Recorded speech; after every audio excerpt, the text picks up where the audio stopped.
Hello friends, today டே 10 part 10. இன்றைக்கி நம்ம யாரை ட்ரா பண்ண போகிறோம் வாங்க பார்க்கலாம்.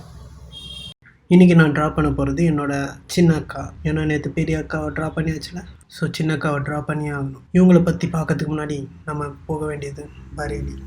ஏன்னா எங்கள் சின்ன அக்கா பிறந்தது அங்கே தான். எங்கள் அப்பா மிலிட்ரின்றதால ஸோ அவங்க இருந்தது பரேலி, வட மாநிலத்தில். ஓகே, எங்களுக்கு என்னத்துக்கு நான் பிறந்ததுலேருந்து கதையை சொல்கிறேன் அப்படின்னு நினைக்காதீங்க. ஏன்னா இது மூவிஸில் வர மாதிரி ரொம்ப க்ரூஷியலான டைமில் பிறந்ததால் அந்த ஸ்டோரி அப்படியே சொல்கிறேன் உங்களுக்கு. எங்கள் அம்மா நிறைய மாதமாக இருக்காங்க, கூட ஹெல்ப்புக்கு யாரும் இல்லை. எங்கள் பாட்டி ப்ரெக்னன்சி டைம்ன்றதால அங்கே வந்து கொஞ்ச நாள் இருந்திருக்காங்க.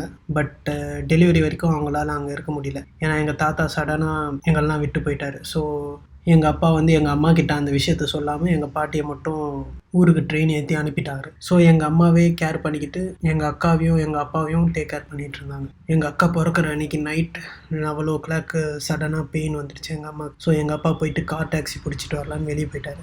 எங்கள் பெரிய அக்கா மட்டும்தான் என்ன பண்ணுறதுன்னு தெரியாமல் எங்கள் அம்மா அழறதை பார்த்துட்டு அவங்க பக்கத்தில் உட்காந்து அழுதுட்டு இருந்திருக்காங்க. ஏன்னா அவங்களும் 2 years தான். எங்கள் அப்பா டாக்ஸி பிடிச்சிட்டு வரதுக்குள்ளே பனிக்கூடம் உடஞ்சிடுச்சு. சரி ஹாஸ்பிட்டல் கொண்டு போயிடலான்னு சொல்லி டிரைவரும் எங்கள் அப்பாவும் சேர்ந்து காரில் ஏற்றுறாங்க. செம பெயினில் கத்திக்கிட்டு இருக்காங்க. எங்கள் பெரிய அக்காவும் கூட அதை பார்த்துக்கிட்டே இருக்காங்க. ஃபைனலாக ஹாஸ்பிட்டல் ரீச் பண்ணுறாங்க. ரீச் பண்ணிவிட்டு எங்கள் அப்பா கொண்டு போய் பெட்டில் அட்மிட் பண்ணுறாரு. பண்ணிவிட்டு வெளியில் வந்து நிற்கிறதுக்குள்ளே பேபி பிறந்துருச்சு. எஸ், எங்கள் சின்ன அக்கா பிறந்துட்டாங்க. ஜஸ்ட் 1 or 2 minutes லேட் பண்ணியிருந்தாங்கன்னா கார்லேயே டெலிவரி ஆகிட்டுருக்கும். அதுதான் ஒரு 2-3 days டிஸ்சார்ஜ் ஆகி வெளியே வரும்போது ஆட்டோவில் வீட்டுக்கு ரிட்டர்ன் ஆகிட்டுருக்காங்க.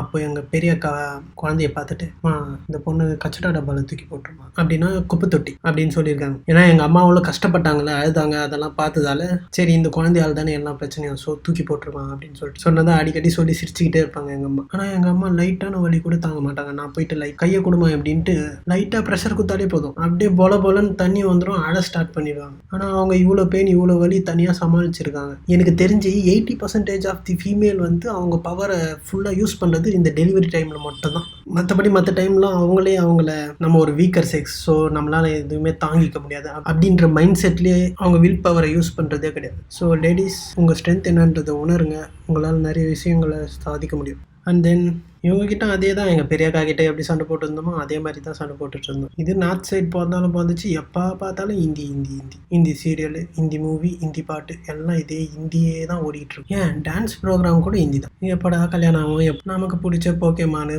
ஸ்பைடர்மேன்லாம் எப்படா பார்ப்போம். வெயிட் பண்ணின்னு இருந்தால் கல்யாணம் ஆச்சு, அவ்வளோதான். எங்கள் அப்பா ரிமோட்டை டேக் ஓவர் பண்ணிட்டார். அவர் என்னோடனா ஏர்டெல் சூப்பர் சிங்கரில் ஆரம்பித்து டொக்கமோ சுமாரான சிங்கர் வரைக்கும் பார்த்துக்கிட்டு இருப்பார். நான் மட்டும் தான் எங்கள் சின்னக்காவை ட்ரா பண்ணியாச்சு.